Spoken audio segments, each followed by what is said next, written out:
So listen, Dark Souls has been proven to be a stupid easy game based on my last time I played it, and since then I've been looking for a more challenging game to play. In my searches, I found what I think might actually be the game that Dark Souls was a spiritual successor to. And if you know anything about the Souls series, you would know that of course I'm talking about the game called Altered Beast for the Sega Genesis. You might think that this side-scroller beat-em-up game, which is focused on a Roman who is hunting a girl for Zeus, who is kidnapped by an evil god named Neph, might have nothing to do with Dark Souls, but you'd actually be wrong in thinking that, because in fact I think Dark Souls has stolen a lot of stuff from this game. First of all, right off the bat, just like Dark Souls, you're an undead who's risen from his grave, and it's your job to go fulfill this duty for the gods. During your quest, you end up fighting all kinds of undead soldiers, as well as a huge variety of other creatures, which include brown dogs and even some white dogs, who when killed drop these blue orbs that make you stronger. Now, these blue orbs can be thought of as souls if you don't think about it too hard, of course. You might be wondering what might happen when you get all of these orbs. Does this man just continue growing and eventually explode from the sheer amount of muscles he has on him?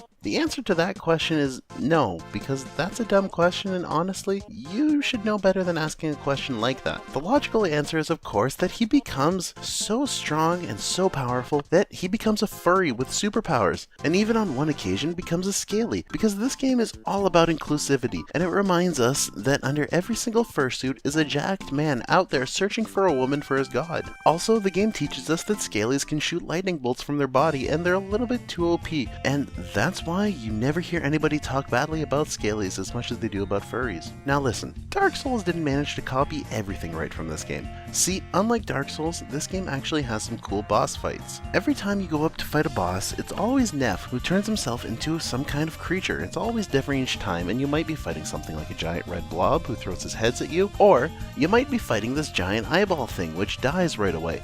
And listen, you might think, dies right away? That doesn't make sense. But no, that's the second time you've actually been wrong, because imagine having like 50 eyeballs and having them all poked simultaneously by lightning bolts. Listen, even if that didn't kill you, it would hurt a ton, and you would have to turn back into your normal self so that you can leave before you started crying in front of your enemy, which is of course what Neph ends up doing when you fight him. Every time you defeat Neph, he just sort of takes away all of your orbs, and then I guess reclothes you as you become the small weak boy that you were before, which means that at the start of every level you need to start back from square one and discover your new animal persona. Another thing that makes this game better than Dark Souls is that it isn't some long depressing drag of a game. It's got 5 levels, and it knows when it's done and it knows when to end. After you've experienced some time as a twerking bear as well as a tiger with bad breath, it's time for this game to wrap up and end finally. Of course, a masterpiece like this game knows how to make a good end level, and it does this of course by sending some boxing unicorns after you, as well as some miniature versions of Rocksteady from the Teenage Mutant Ninja Turtles. Now, what is the mystical creature that you end up becoming at the end of this last level of the game, you might be asking? Maybe you would turn into something really cool, like a lion or a bird. But listen, this is the third time you've been wrong, because you don't turn into that. It's Sega, so of course you become a yellow shiny version of the first creature you became,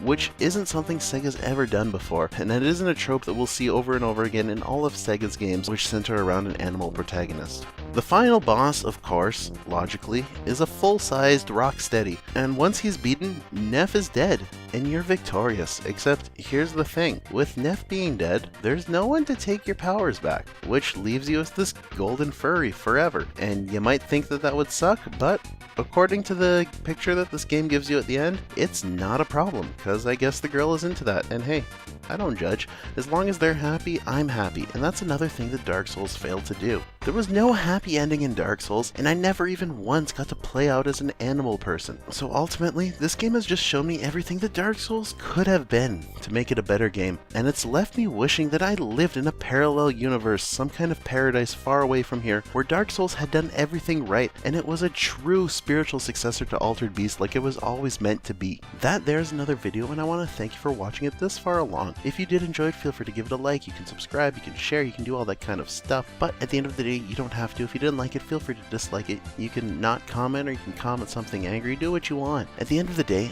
I'm not your boss, I'm just some guy making YouTube videos, and I just want you to have yourself a good day.